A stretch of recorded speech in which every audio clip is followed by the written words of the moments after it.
Hi everyone, it's Maggie and I'm here with another project share. I finished another Doily book. Um, my other one came out so well and I had so much fun making it that I decided to make another one.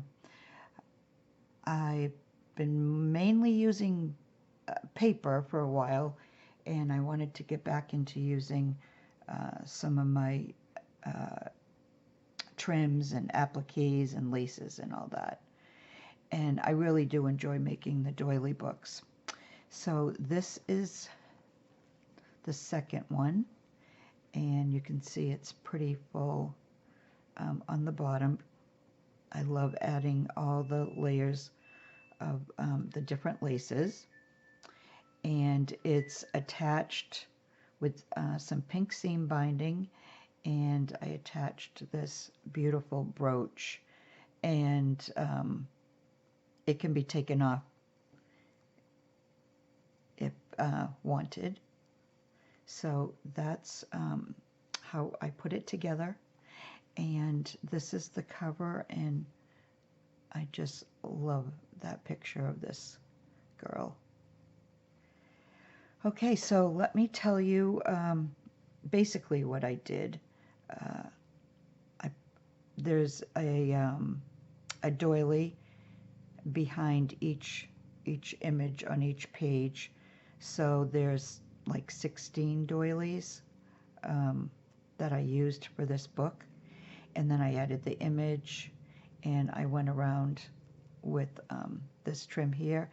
And now I can't remember from the beginning if I mentioned all the laces and trims and appliques are from Crafty Me Shop on Facebook, and I'll put a link in the description box.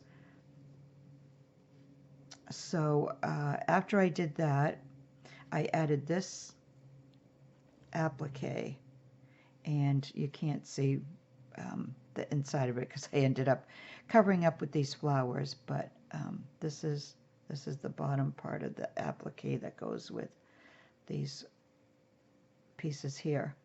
And then I added these flowers and little rhinestone flat backs in the middle of the flowers. And this is a flower trim from the shop, and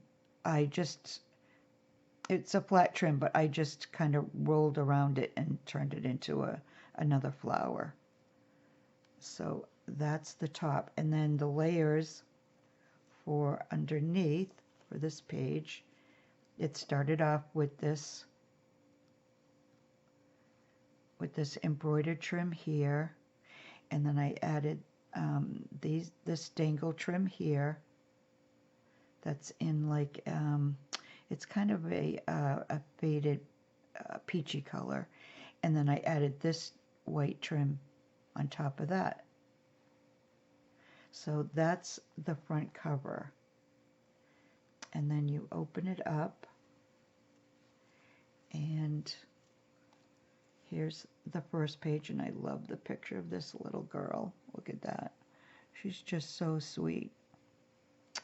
So for her, I added two little flower trims. And then down the bottom, this is part of an applique. I just cut the flower off because the applique is really large.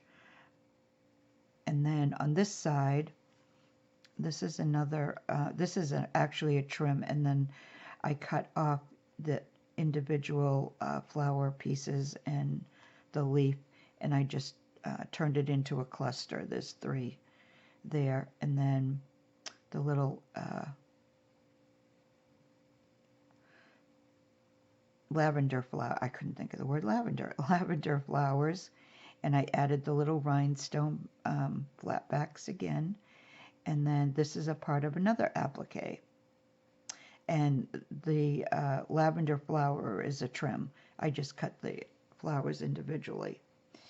And then the next page is a pocket page, and I used a fabric doily for the pocket, And then I added this large flower. It's a three-dimensional flower. And then this is a piece from another applique I had left over. And I just put that in the center. So let me show you that. And I kept the pocket on the simple side. So the first layer is this trim here. Let me pull it up just a little bit so you'll see it all. This trim here, and then it started off with this embroidered trim here. As I said, I wanted to keep this page on the simple side. And then the middle two pages are images. And here's the first page. And I trimmed her photo with this little tiny white trim with the pearls in the middle. I love this trim and I'm almost out of it. Excuse me. Sorry about that. Allergies. And then these flowers here are from another applique that I cut up. And then these little flowers here are also from this applique. The appliques I used were on the large side, so I had to cut them up. And I don't like using them the way they come anyways. I like to alter them. So then down the bottom, there's this pink flower trim here. And then this dangle trim here. And then we call this a peacock trim. Looks like peacock feathers in white. And then you can see the other side of the embroidered trim. So there's that page. And then this page, and she's just adorable too. Whoop, I'm going to have to put that pearl back on. Let me catch it. Okay. So because they're the two middle pages, I wanted to have them be on cohesive side. So, oh, I lost another pearl there. I forgot you have to, just like an applique, you have to glue the back because the pearls are hand stitched on.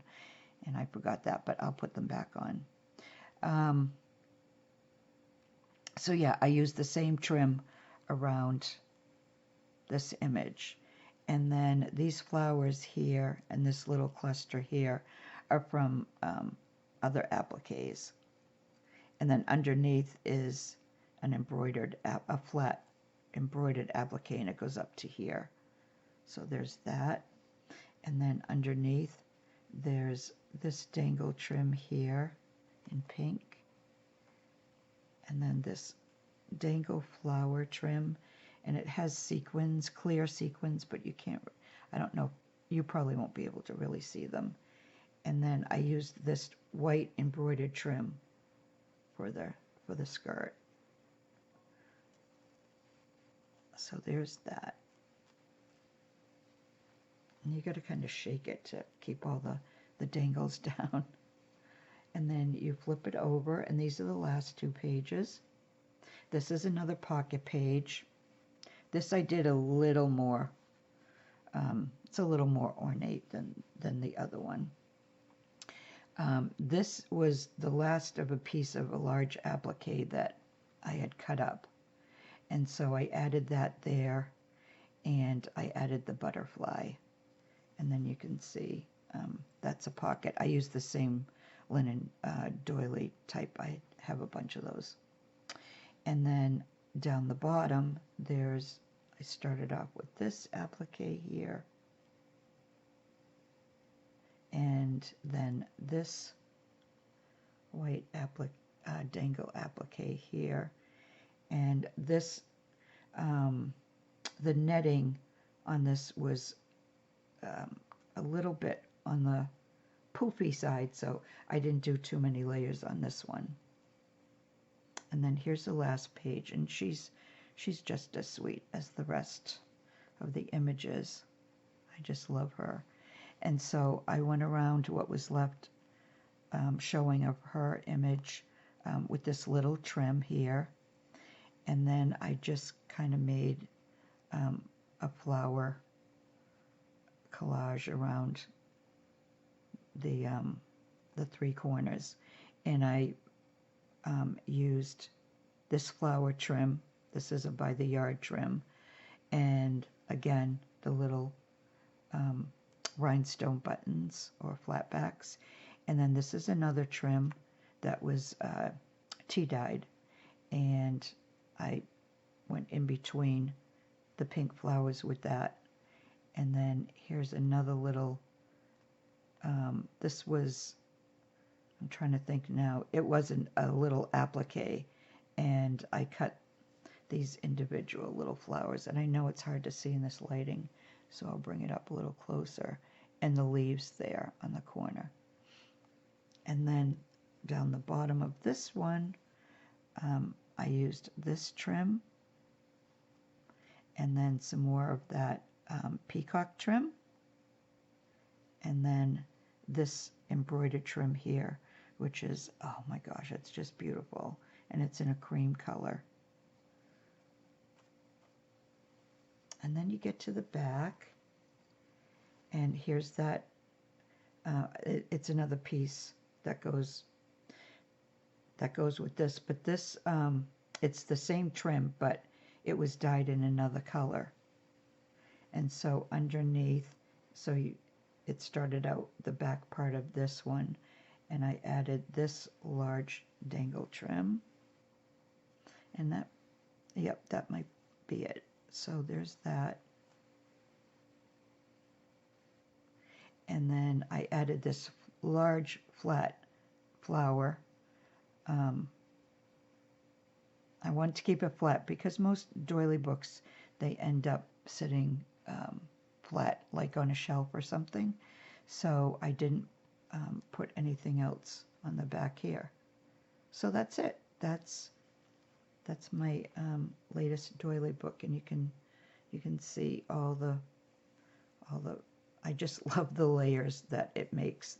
These embroidered trims make beautiful layers, and then you just put the dangles in between.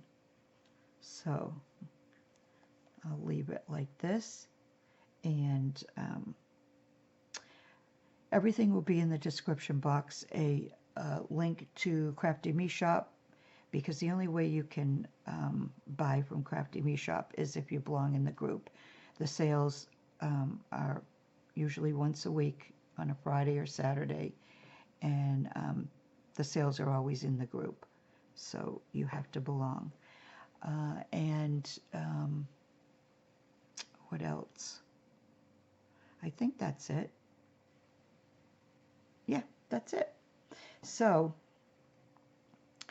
I'm not sure when I'm going to put this video up. Maybe tomorrow. Today's Friday. I may put it up tomorrow or Sunday. So I'm just going to say, everybody have a really great weekend. And Lori and I will be on my channel here Tuesday night. And I am going to show Lori how to make a doily wall hanging. And I hope some of you can join us. So I'm going to say bye for now.